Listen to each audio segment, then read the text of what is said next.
Hello बच्चों, कैसे हैं आप सभी। उम्मीद करते हैं आप सभी अच्छे होंगे।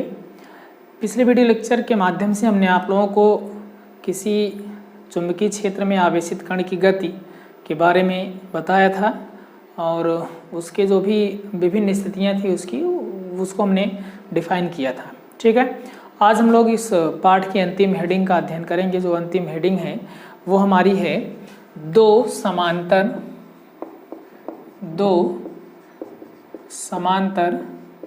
धारावाही तारों के बीच बल। और यहाँ से हम लोग पढ़ेंगे 1 एम्पीयर की परिभाषा। ठीक है, 1 एम्पीयर की परिभाषा हम लोग यहाँ से जानेंगे। पढ़ते आए हैं आप लोग कक्षा 9 से ही एम्पीयर की परिभाषा, उसका निगमन किस तरीके से होता है उसी के बारे में आज हम लोग यहाँ पे चर्चा करेंगे। और ये जो हेडिंग है ये परीक्षा के दृष्टिकोण से बहुत ही महत्वपूर्ण हेडिंग है, इसलिए आप लोग इसको स्किप मत कीजिएगा। ओके, आइए देखते हैं क्या है। यहाँ पे दो समांतर धारावाही चालक तार ले लेते हैं। दो समांतर धारावाही चालक तार यहाँ पे स्थित हैं। ठीक है, इस चालक तार में निम्न दो स्थितियाँ संभव हो सकती हैं। हो सकता है दोनों में समान दिशा में धारा प्रवाहित हो रही हो, यानी कि I1 और I2 दोनों समान हों। ठीक है, और ऐसा भी हो सकता है कि दोनों में जो धाराएं हैं उनके प्रवाहित होने की दिशा विपरीत हो, एक में ऊपर की ओर हो तो दूसरे में नीचे की ओर हो। कहने का मतलब दो चालक तार अगर हों और दोनों एक दूसरे से मान लेते हैं स्मॉल r की दूरी पर स्थित हों, ठीक है ना, तो इनमें निम्न दो स्थितियां संभव हो सकती हैं। ऐसा हो सकता है कि दोनों में एक ही दिशा में धारा प्रवाहित हो रही हो, या फिर ऐसा भी हो सकता है कि दोनों समांतर चालक तारों के बीच जो प्रवाहित होने वाली धारा है वो विपरीत दिशा में है। ठीक है, तो यहाँ पे मान लेते हैं I1 जो यहाँ पे धारा प्रवाहित हो रही है, इसके कारण यहाँ पे दूसरे चालक तार पर उत्पन्न जो चुंबकीय क्षेत्र है वो B1 है। ठीक है, और जो I2 है, I2 के कारण जो पहले चालक तार पर उत्पन्न जो चुंबकीय क्षेत्र है उसका मान B2 है। और ध्यान देंगे थोड़ा सा, अगर दोनों चालक तारों में एक ही दिशा में धारा प्रवाहित होगी तो इनके बीच जो लगने वाला बल होगा वो आकर्षण बल होगा। ठीक है, आकर्षण बल यहाँ पे कार्य करेगा। और सेम वही कंडीशन यहाँ पर भी बनती है। पहले चालक तार के कारण दूसरे चालक तार पर उत्पन्न जो चुंबकीय क्षेत्र होगा उसका मान B1 हो जाएगा। दूसरे चालक तार में प्रवाहित धारा के कारण पहले चालक तार पर जो उत्पन्न चुंबकीय क्षेत्र होगा वो B2 हो जाएगा। और अगर इन दोनों चालक तारों में हम लोग देख रहे हैं विपरीत दिशा में धाराएं प्रवाहित हो रही हैं, इसलिए ये दोनों एक दूसरे को प्रतिकर्षित करेंगे। ठीक है, यहाँ पे दो कंडीशंस बन के सामने आई है। अब बात ये आती है कि कब हम लोग जानेंगे कि आकर्षण बल लग रहा है, यानी कि एक ही दिशा में धारा किस तरीके से प्रवाहित की जा सकती है, और कब जानेंगे प्रतिकर्षण बल लग रहा है, यानी कि धारा विपरीत दिशा में प्रवाहित करने की क्या स्थितियाँ हो सकती हैं। ठीक है, तो अगर हम लोग एक ही दिशा में प्रवाहित होने वाले धारा की बात करेंगे तो कुछ इस तरीके से होगा। इनमें आकर्षण बल लगेगा। आकर्षण बल लगने के कारण ये जो चालक तार हैं इस तरीके से व्यवस्थित हो जाएंगे। यहाँ पे थोड़ा सा बना रहे हैं हम। ये है दो चालक तार थे, दोनों में आकर्षण बल कार्य कर रहा है। इस तरीके से पहली स्थितियाँ थी। ठीक है, और ये स्थिति तब जनरेट होती है जब दोनों में एक ही दिशा में धारा प्रवाहित होती है। इसलिए क्या करेंगे, ऊपर की दिशा में धारा प्रवाहित हो रही है इसलिए यहाँ पे प्लस हो जाएगा, धन सिरा हो जाएगा, ये ऋण सिरा हो जाएगा। धन और ऋण इस तरीके से क्यों कर रहे हैं, क्योंकि धारा का जो प्रवाह है हमेशा धन आवेश से ऋण आवेश की तरफ होता है। धन सिरे से ऋण सिरे की ओर धारा का प्रवाह होता है और इनमें आकर्षण बल कार्य किया है, इसलिए एक दूसरे की ओर झुक गए हैं चालक तार। पहले ऐसे रहेंगे। ठीक है, जब दोनों में आकर्षण होगा तो झुक जाएंगे चालक तार एक दूसरे की तरफ, ये इस तरीके से। और यहाँ पे जब विपरीत दिशा में धारा प्रवाहित होगी तब क्या कंडीशन बनेगी, जो चालक तार रहेंगे वो एक दूसरे से थोड़ा दूर हो जाएंगे। ठीक है, चालक तार जो होंगे उनमें प्रतिकर्षण बल लगेगा। प्रतिकर्षण बल लगने के कारण जो चालक तार होते हैं एक दूसरे से दूरी बना लेंगे। ठीक है, एक दूसरे से दूरी बनाने का मतलब कुछ इस तरीके से देख रहे होंगे, ये हैं, और यहाँ पे हमें ये प्लस हो जाएगा, ये माइनस हो जाएगा। प्लस की दिशा में धारा प्रवाहित होगी, माइनस की ओर प्रवाहित होगी, इसलिए क्या करना है, ये धन सिरे से ऋण सिरे की ओर धारा का प्रवाह होता है। तो यहाँ पे प्रतिकर्षण बल लग रहा था, इसलिए जो है ये एक दूसरे से चालक तार दूर हो गए हैं। ठीक है, अब यहाँ पे कंडीशन क्या बन के सामने आती है उसके बारे में हम लोग चर्चा करेंगे। इन चालक तारों को हम किसी भी नाम से डिनोट कर सकते हैं। मान लेते हैं एक चालक तार हो गया PQ, दूसरा RS। ठीक है, ऐसे यहाँ भी है, पहला चालक तार PQ है, दूसरा RS है। तो यहाँ से देख रहे हैं PQ जो चालक तार है उसमें I1 धारा प्रवाहित हो रही है, और जो RS चालक तार है उसमें I2 धारा प्रवाहित हो रही है। तो यहाँ आप लिखेंगे धारा I1 के कारण उत्पन्न चुंबकीय क्षेत्र, इसके लिए हमने निगमन कराया था, आप लोगों को बताया गया था किसी भी चालक तार से, एक सीधे चालक तार से स्मॉल r की दूरी पर उत्पन्न चुंबकीय क्षेत्र होता है वो होता है μ0/2 पाई I/r।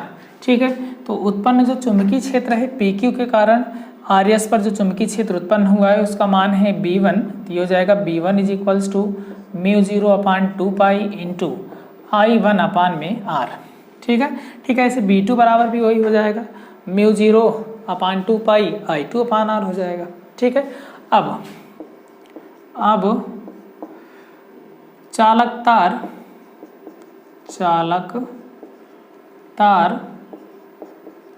तार क्या नाम है इसका, RS। चालक तार RS पर आरोपित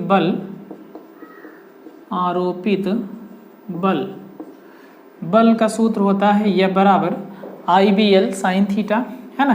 तो हो जाएगा यह बराबर IBL लगाएंगे, दोनों एक दूसरे के लंबवत हैं, लगने वाला बल और चुंबकीय क्षेत्र। तो यहाँ से क्या हो जाएगा, F = I का मतलब है RS में प्रवाहित होने वाली धारा, RS में प्रवाहित होने वाली धारा है I2, उत्पन्न चुंबकीय क्षेत्र है B1 और L। ठीक है, ये हो जाएगा चालक तार की लंबाई है L, या फिर इसको कैपिटल L से भी डिनोट कर सकते हैं।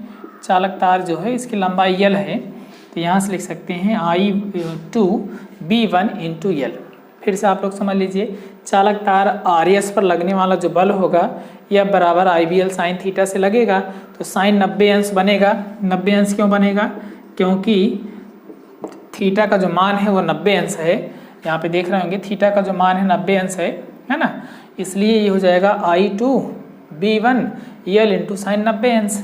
यह यहाँ से हमारा बन जाएगा F = I2 × B1 का मान लिख देना है, B1 का मान है μ0/2 pi into I1/r into L, और साइन 90 का मान 1 होता है।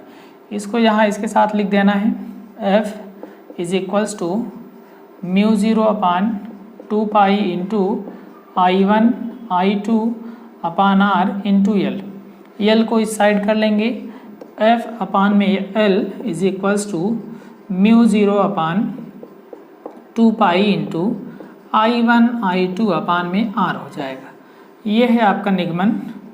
ये दो समांतर धारावाही तारों के बीच बल की, ठीक है ना। एकांक लंबाई पर जो है लगने वाला बल होता है F/L = μ0/2 pi into I1 I2/r। ठीक है, अब हमें एम्पियर की परिभाषा देनी है, तो एम्पियर की परिभाषा देने के लिए हम लोग इसको थोड़ा सा इरेज करेंगे। देखिए क्या होगा, इसको नोट कर लीजिएगा आप लोग। यहाँ पे हम लोग देख रहे हैं, इसको भी इरेज कर देते हैं, इसका कोई काम नहीं है, फिगर से थोड़ा सा बताना है। देखिए यहाँ पे हम लोग जान रहे हैं वी नो दैट एम्पियर की परिभाषा है हेडिंग।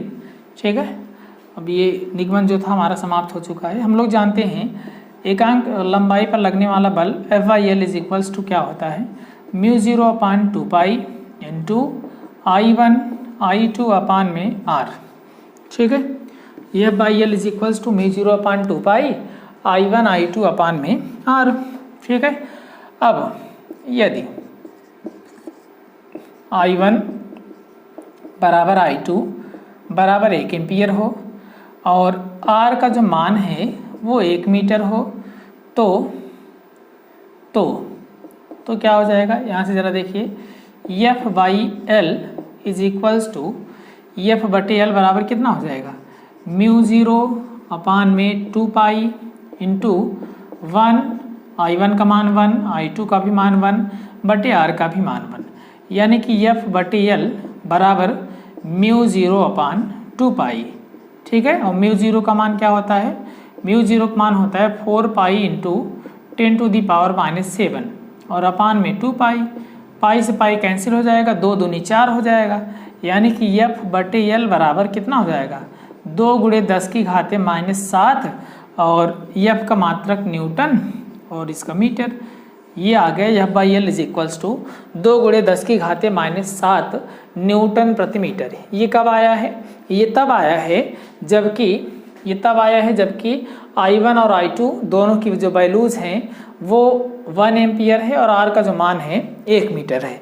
तो यहाँ से हम लोग इसको डिफाइन कर सकते हैं। अतः स्पष्ट है कि यदि दो लंबे सीधे और समांतर चालक तार एक दूसरे से कुछ दूरी पर यानी कि एक एकांक दूरी पर या 1 मीटर दूरी पर स्थित होते हैं, तो यदि उनकी प्रति एकांक लंबाई पर लगने वाला जो बल है 2 गुणे 10 की घाते -7 न्यूटन प्रति मीटर होता है, तो इन चालक तारों में जो प्रवाहित धारा है उसका मान कितना होता है, 1 एम्पियर होता है।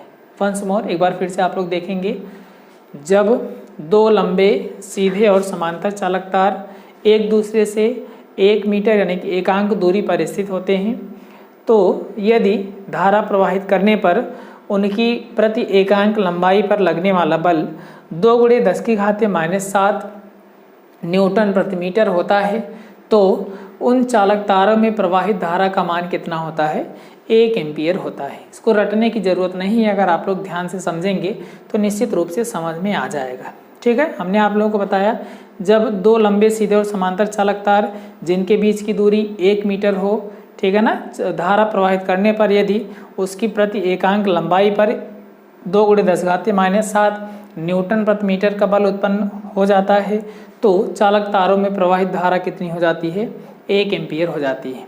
मत रटो इसको, देखो ऐसे समझ लेना है।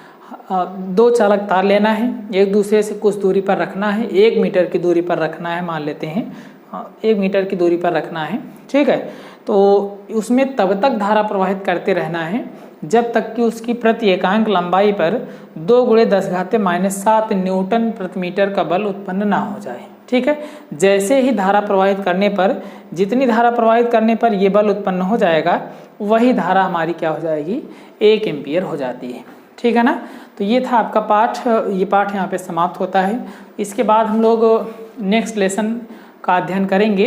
ठीक है ना, इस वीडियो को आप लोग ज़्यादा से ज़्यादा अपने सहपाठियों मित्रों के साथ शेयर कीजिए, जिससे इस वीडियो को बनाने का जो हमारा उद्देश्य है वो पूरा हो सके और इसके माध्यम से अधिक विद्यार्थी जो है वो लाभान्वित हो सके।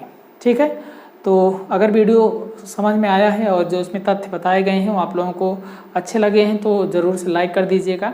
ठीक है ना, और अपने मित्रों के पास शेयर कर दीजिएगा और उनसे चैनल को सब्सक्राइब करने के लिए भी बोल दीजिएगा। ठीक है ना, जिससे हमारी वीडियोज़ की जो नोटिफिकेशन है आप लोगों के समक्ष, आप लोगों के साथ जो है तुरंत पहुंच सकें और ससमय आप लोग वीडियो को देख सकें। ठीक है ना, वीडियो को पूरा देखने के लिए बहुत बहुत धन्यवाद।